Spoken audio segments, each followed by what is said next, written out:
오늘 함께 보실 말씀 신약 성경입니다. 요한복음 13장 34절과 35절 말씀을 저와 여러분이 같이 봉독하도록 하겠습니다. 요한복음 13장입니다. 34절과 35절 말씀을 한 목소리로 같이 봉독하도록 하겠습니다. 34절부터 같이 읽겠습니다. 새 계명을 너희에게 주노니 서로 사랑하라. 내가 너희를 사랑한 것 같이 너희도 서로 사랑하라. 너희가 서로 사랑하면 이로써 모든 사람이 너희가 내 제자인 줄 알리라. 아멘. 할렐루야. 여러분이 예수님을 믿고 구원받은 자로서 신앙의 삶을 살아가고 있습니다. 그럼 여러분에게 묻겠습니다. 여러분이 예수님을 믿고 따르는 이유는 무엇일까요? 여러분들이 신앙생활하는 이유는 무엇일까요? 여러분들이 아마 각자가 생각하는 이유들이 있을 겁니다.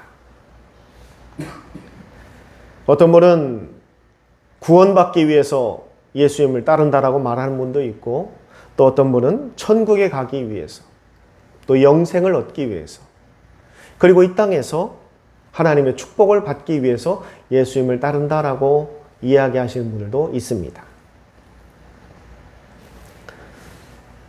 만약에 어떤 사람이 지금 돈이 100만 원이 필요합니다. 그런데 내 수중에 100만 원이 없어요. 그런데 옆집에 사는 철순의 집에 100만 원이 있습니다. 그래서 가서 그 100만 원을 가져와다 내가 씁니다. 그래도 될까요? 안 될까요? 될까요? 안 될까요? 왜 안 됩니까? 아, 내 돈이 아니니까. 맞아요. 내 돈이 아니니까. 그래도 내가 지금 없는데 급한데 그냥 갖다 쓰면 되는 거 아닐까요? 그렇게 하면 우리가 어디 가죠? 경찰서에 갑니다. 경찰서. 아마 바로 신고할 겁니다. 우리가 세상을 살면서 필요한 게 있고 갖고 싶은 게 있어도 남의 것을 훔치거나 빼앗거나 해서는 안 된다라는 것을 우리가 기본적으로 알고 있습니다. 그게 우리의 이성과 또한 우리의 양심으로 조절되고 있는 겁니다. 이성적으로 이건 해야 될 일인가 하지 말아야 될 일인가를 판단하지 않습니까? 그리고 내 양심이 그것을 이야기합니다. 남의 것을 훔쳐서 내 욕심을 채우는 것은 잘못이다 라고 양심이 이야기합니다. 그래서 사람은 그 이성과 양심으로 인해서 올바른 삶을 살 수 있습니다. 그런데 이 양심도 이성도 없는 사람은 어떻게 되는지 아십니까? 그냥 사람들을 협박하고 훔치고 빼앗고 그래서 자신의 것을 그냥 얻습니다. 아무런 양심의 가책도 없어요.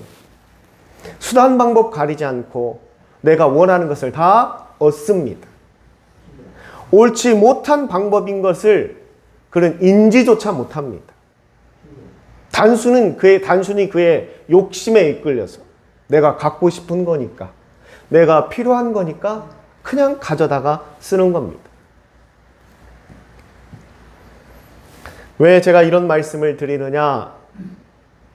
우리가 세상에서 올바른 삶을 살려면 이 이성과 양심이라는 게 우리에게 있어야 한다는 겁니다. 마찬가지로 올바른 신앙생활을 하려면 우리에게도 이 이성과 같은 것과 양심과 같은 것이 있어야 한다는 거예요. 그럼 신앙에서 이성은 무엇이냐? 옳고 그름. 신앙인으로서 옳고 그름을 판단할 수 있는 게 무엇이냐? 바로 성경입니다. 성경이에요, 성경. 그 다른 무엇으로도 이야기할 수 없습니다. 신앙인으로서 옳고 그름을 판단할 수 있는 건 성경입니다. 말씀의 말씀.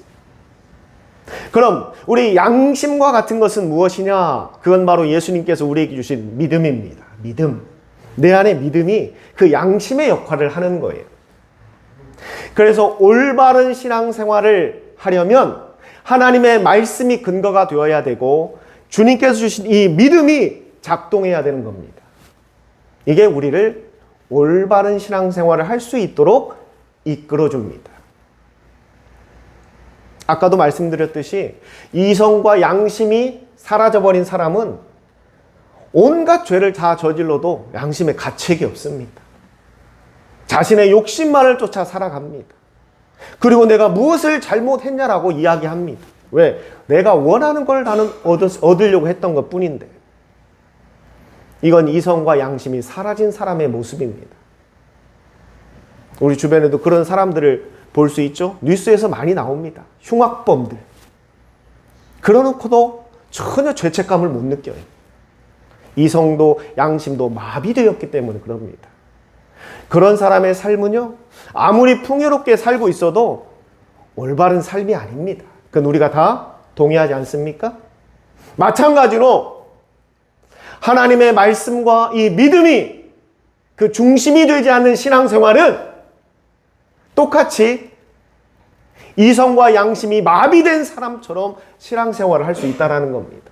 무엇에 이끌려? 나의 욕심에 이끌려 신앙생활을 한다는 겁니다. 표현만 신앙이냐 삶이냐 표현만 다를 뿐이지 그 안에 무엇을 욕심이 작용한다는 거예요. 내 욕심에 의해서 예수님을 섬기는 거고요. 내 욕심에 의해서 신앙생활을 하게 된다는 거예요. 무엇이 사라지면? 말씀과 믿음이 사라지면. 우리에게 그게 없으면 겉으로 보기에는 신앙생활 하는 것 같아도 사실은 욕심에 이끌려 살아가고 있는 거예요. 나의 욕심, 나의 욕구를 채워주는 게 하나님이냐 예수님이냐 또는 세상이냐 이게 바뀌었을 뿐이지 결국 내 욕심에 이끌려 신앙생활하게 된다는 겁니다. 그건 올바른 신앙생활이 아닙니다. 그저 우리가 구원받고 천국 가고 영생을 얻고 이 땅에서 잘 먹고 잘 사는 축복을 위해서 우리가 예수님을 믿는다면 제가 목사로서 감히 말씀드리지만 굳이 예수님이 이 땅에 오실 필요가 없습니다. 오실 필요가 없었어요, 예수님이. 그저 우리가 구원받고 천국 가고 영생 얻고 잘 먹고 잘 살기 위해서는 굳이 예수님이 인간의 모습으로 이 땅에 오실 필요조차 없었다라는 겁니다. 그냥 하나님께서 하늘에서 하시면 되는 일이에요. 선포하시면 되는 일이에요. 그럼에도 예수님은 이 땅에 오셨다라는 겁니다. 인간의 모습으로 오셨다라는 거예요. 그 이유는 우리가 생각하는 그저 구원받고 천국 가고 영생 얻고 잘 먹고 잘 살기 위함이 하나님께서 원하시는 삶이 아니기 때문에 예수님께서 이 땅에 직접 오셔서 우리에게 그 삶을 보여주신 겁니다. 보여주신 거예요. 하나님의 말씀이 중심이 되고 믿음에 이끌려 살아가는 삶이 어떠한 삶인지를 그동안 유대인들은 다 잊어버렸기 때문에 그렇게 살고 있지 않기 때문에 겉으로는 하나님을 섬긴다고 말하고 온 민족이 하나님 앞에 제사하고 예배하는 민족이지만 그들의 삶은 말씀도 없는 삶이었고 믿음도 없는 삶이었어요. 그저 껍데기만 있는 삶. 그래서 예수님이 오신 거예요. 그리고 예수님이 직접 보여주신 겁니다. 끊임없이 선지자들을 통해서 말씀하셨어요. 끊임없이 성경을 통해서 말씀하셨지만 그들이 받아들이지를 않아요. 들으려고 하질 않습니다. 오히려 올바른 말을 전하는 선지자들을 어떻게 했습니까? 핍박했어요. 죽이려고 했고요. 감옥에 가둬버렸습니다. 그들의 입을 막아버렸어요. 그래서 하나님이 직접 오셔야 했던 겁니다. 신앙인의 삶이 무엇인지를 보여주시기 위해서. 우리 가운데 어떻게 살아가는 삶이 하나님의 말씀이 중심이 되고 믿음에 이끌려 살아가는 삶인지를 예수님이 직접 보여주신 거예요. 그래서 오신 겁니다. 여러분, 우리가 예수님을 믿고 따른다라는 것은요, 그냥 교회 출석하는 걸 이야기하는 게 아닙니다. 당신의 종교가 무엇입니까? 네, 저는 기독교입니다라고 그 글씨를 쓴다고 해서 내가 예수님을 따르고 있는 게 아니에요. 절대 오해하지 마시길 바랍니다. 내 집에 성경책이 꽂혀 있고요. 내 목에 금목걸이가 금으로 된 십자가가 달려 있다고 해서 내가 지금 예수님을 따르고 있는 게 아니에요. 주일날 어김없이 교회에 나와 앉아 있다고 해서 우리가 예수님을 따르고 있는 게 아닙니다. 우리는 이 착각 가운데 살아가고 있어요. 그게 신앙생활인 것처럼. 그건 예수님을 따르는 삶이 아닙니다. 전혀 아니에요. 그냥 우리의 종교 행사일 뿐입니다. 우리의 종교적인 일이에요, 그건. 정말 예수님을 우리가 따른다라는 것, 진정한 신앙생활이 무엇인지를 우리가 분명히 알아야 한다는 겁니다. 그걸 오늘 성경에서 예수님이 직접 말씀하신 거예요.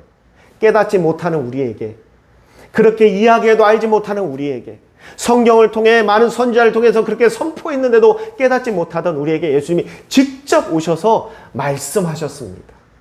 어떻게 살아가는 것이 온전한, 올바른, 바른 신앙의 삶인지. 예수님께서 말씀하십니다. 내가 이제부터 너희에게 새 계명을 주겠다. 이 새 계명이라는 말을 굳이 쓰신 이유가 뭐냐면, 그때 당시 유대인들은 모세를 통해서부터 전해오던 그 율법을 기반으로 해가지고 수없이 많은 살들을 붙여서 자신들만의 율법을 만들어내버렸어요. 그리고 그것을 지키는 것이 신앙생활이라고 착각하고 있었어요. 우리하고 똑같아요. 주일이면 어디 가야 됩니까? 교회 가야 됩니다. 교회 와서 예배에 참여해야 됩니다. 11조도 해야 되고요. 봉사도 해야 되고 섬겨야 됩니다. 여러 가지 각 분야에서 섬기고 일합니다. 유대인들도 똑같이 그렇게 했어요. 그런데 예수님께서 그게 아니다라고 지금 말하고 있는 거예요. 그게 신앙생활이 아니라고. 우리는 이게 신앙생활이라고 생각하고 있는데 예수님은 아니다라고 말하고 있습니다. 유대인들에게. 그래서 내가 너희에게 새 계명을 주겠다라는 거예요. 지금까지 지키던 걸 다 없애라는 겁니다. 새 계명을 줄 테니 이제 그 계명을 따라라. 그게 뭐냐? 서로 사랑하라. 할렐루야. 이게 예수님의 우리에게 주신 새 계명입니다. 서로 사랑하라. 예수님께서 이 땅에 오셔서 많은 일들을 하셨지 않습니까? 오병이의 역사든, 안진뱅이를 일으키든, 눈먼 자의 눈을 뜨게 하든, 죽은 나사로를 살리든, 물을 건너시든, 수없이 많은 이적들을 행하셨는데, 그 예수님의 행하신 모든 일들의 중심에 무엇이 있었냐면 우리를 향한 사랑이었어요. 사랑. 그 사랑을 보여주셨습니다. 하나님은 창세기부터 요한계시록까지 끊임없이 우리에게 선포하신 게 있습니다. 내가 너희를 사랑하노라. 사랑해서 아담과 하와를 만드신 거예요. 그들이 비록 하나님을 배신하고 그들이 죄를 범할 걸 알면서도 사랑하기 때문에 그들을 만드셨습니다. 그리고 사랑하기 때문에 그들이 에덴에 쫓겨나서도 춥지 않도록 양털을 준비하셨고 그들이 살 수 있는 삶을 하나님께서 예배해 두셨어요. 우리를 사랑하시기 때문에 영원히 지옥에 가야 될 우리들을 다시금 살리기 위해서 하나님은 인간의 모습으로 이 땅에 오시는 것을 선택하셨어요. 왜? 우리를 사랑하시니까. 하나님은 끊임없이 우리에게 사랑을 말씀하셨고 보여주셨습니다. 그런데도 우리는 그걸 못 느꼈어요. 그래서 어떻게 했습니까? 마지막 수단으로 하나님이 인간의 모습으로 직접 오신 거예요. 오셔서 보여주신 겁니다. 하나님의 사랑이 무엇인지. 죽기까지 사랑하신, 나를 위해서 대신 죽는 그 사랑까지 보여주신 겁니다. 왜 그걸 보여주셨을까요? 내 사랑이 얼마나 위대한지를 한번 봐라. 내 사랑이 얼마나 큰지를 한번 느껴봐라. 아닙니다. 오늘 예수님 말씀하시는 것처럼 예수님께서 우리를 구원해 주시고 구원받은 우리들이 이 땅에서 어떻게 살아가기를 원하시는지 예수님이 보여주시기 위해서, 그것은 바로 사랑을 실천하는 겁니다. 세상 가운데 사랑을 드러내는 거예요. 그게 우리가 예수를 믿는 목적입니다. 그게 우리가 예수님을 따르는 이유예요. 우리의 신앙생활, 말씀에 기초하고 그 믿음이 중심이 되어서 이끌어가는 우리의 신앙생활은 바로 그 사랑을 실천하는 겁니다. 그게 신앙생활이라는 거예요. 제가 얼마 전에 경건의 말씀 시간에 글을 올렸죠? 사랑이 사라지면 무엇만 남는다고 했죠? 퀴즈. 여러분들이 읽었는지 안 읽었는지. 최근에 올린 겁니다. 다 알지만 부끄러워서 말씀 못 하시는 걸로 알겠습니다. 사랑이 사라지면 미움과 상처만 남습니다. 그게 현실이에요. 지금 이 나라가 얼마나 많은 지금 상처 가운데 있습니까?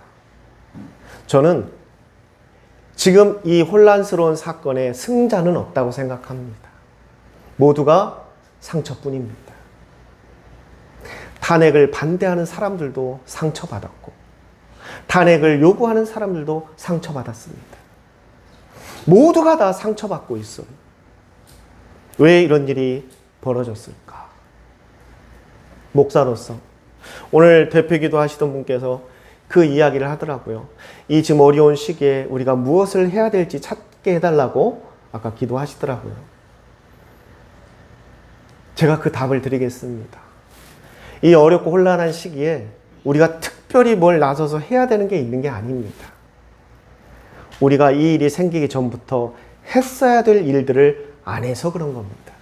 그게 뭐냐면요, 우리가 그리스도인답게 사랑을 실천하며 살아가지를 않았습니다. 겉으로는 예수를 믿는다라고 말하면서 우리도 역시 세상 사람들과 똑같이 욕심에 이끌려 살아왔어요. 어떻게 하면 더 많이 내가 얻을까?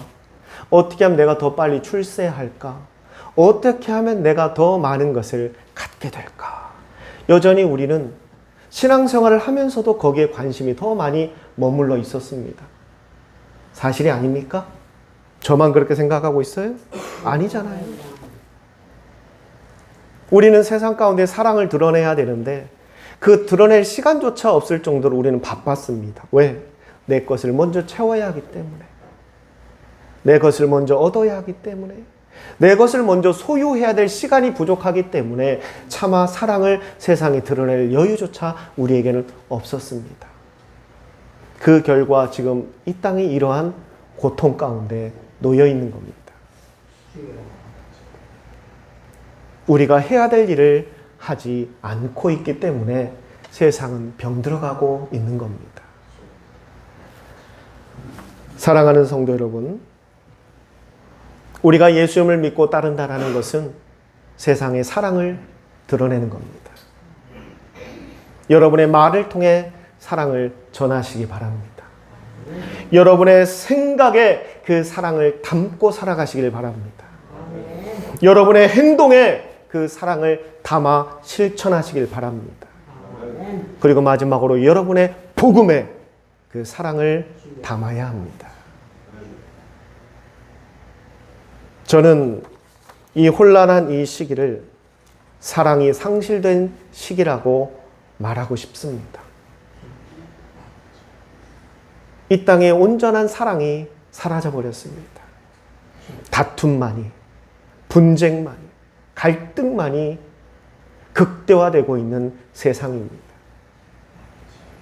어제 뉴스를 통해 들으셨겠지만 대통령이 탄핵되었습니다. 벌써 3번째 탄핵입니다. 물론 그 죄의 경중과 잘못은 분명히 심판받아야 되고 처벌받아야 됨을 확실합니다. 다행히도 우리 모든 교단은, 침례교뿐만 아니라 장로교, 감리교 모든 교단은 이번 대통령의 계엄이 불법이라고 선언했습니다. 그리고 분명한 대가를 치러야 된다라고 모두가 성명을 발표했습니다. 저도 동의합니다. 대통령은 국민의 대한민국의 자유와 헌법의 질서를 위해서 계엄을 선포했다라고 말하는데 계엄 내용 자체가 국민의 자유를 억압했습니다. 계엄의 절차가 헌법을 무시했습니다. 그래서 그 계엄에는 정당성이 사라졌습니다. 그러기에 범죄이고 위법한 행위인 겁니다. 그러나 저는 그 한 사람의 잘못을 지금 이야기하고자 하는 것이 아니라 왜 이 세상이, 왜 이 땅이 그렇게 극단적으로 변하게 되었는가? 수없이 많은 곳에서 갈등과 다툼과 미움과 이러한 것으로 세상은 계속해서 상처만을 받고 있다는 겁니다. 그곳에 우리의 사랑이 지금 필요한데 우리는 그 사랑을 드러내지 못했다는 겁니다. 이것이 바로 우리 그리스도인들의 죄입니다. 사랑하는 성도 여러분, 예수님께서는 십자가를 짊어지시고 죽기까지 사랑하셨습니다. 우리를 구원하여 주신 것은 주님께 받은 사랑을 세상에 보이라고 말씀하고 있는 것입니다. 우리가 하는 말과 생각과 행동과 복음에 우리는 주님께 받은 그 사랑을 담아 세상 가운데 보여야 합니다. 드러내야 합니다. 나타내야 할 것입니다. 그럴 때 세상 사람들은 우리의 사랑을 통해서 하나님을 보게 되는 것이고 그 사랑을 통해서 복음을 받아들이게 되는 것입니다. 사랑하며 삽시다. 사랑하며 삽시다. 우리 옆에 있는 분들하고 한번 눈을 보면서 한번 이야기합시다. 우리 앞으로 사랑하며 삽시다. 눈 보면서 얘기하라고 왜 전부 다 저를 보고 얘기하죠? 옆에 있는 분들 눈을 보고 특히 부부간에 눈을 보고 사랑하며 삽시다. 우리 당은이가 왜 피해 눈을? 우리 사랑하며 삽시다. 우리 가족들을 사랑하시고 형제들을 사랑하시고 우리 성도들을 사랑하시고 이웃을 사랑하며 삽시다. 그게 우리가 올바른 신앙생활을 하고 있다는 증거입니다. 사랑하며 삽시다. 기도하겠습니다. 귀하신 아버지 하나님, 오늘 이 시간에 저희들을 불러주시고 하나님의 말씀을 듣게 하여 주심을 감사합니다. 하나님께서 예수 그리스도를 통하여 우리를 구원하여 주신 그 이유와 목적이 무엇인지를 우리가 잊고 살았습니다. 그저 세상의 흐름에 따라서 더 열심히 내 것을 채우고 내 것을 찾고 내가 원하는 것을 얻기 위해 바쁘게만 달려왔습니다. 그러다 보니 우리가 해야 될 일을 전혀 하지 못하고 있었습니다. 그 결과 지금 이 세상이 많은 아픔과 상처 가운데 고통받고 있습니다.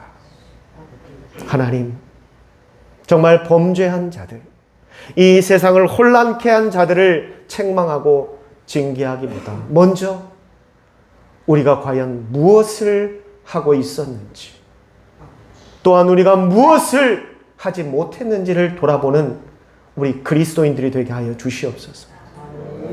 예수님은 우리에게 이 세상에 사랑을 전하라고 말했는데 우리는 무엇을 전하고 있었는지, 이번 기회를 통해서 온 교회와 온 그리스도인들이 각성하고 회개할 수 있게 하여 주셔서 구원받은 자의 본연의 삶으로, 예수 그리스도를 따르는 진정한 삶으로 돌아가게 하여 주시옵소서. 사랑을 실천하는 교회가 되게 하여 주시고 사랑을 실천하는 성도들이 되게 하여 주시고 사랑을 실천하는 목사가 되게 하여 주시옵소서. 예수님의 이름으로 감사하며 기도드리옵니다. 아멘.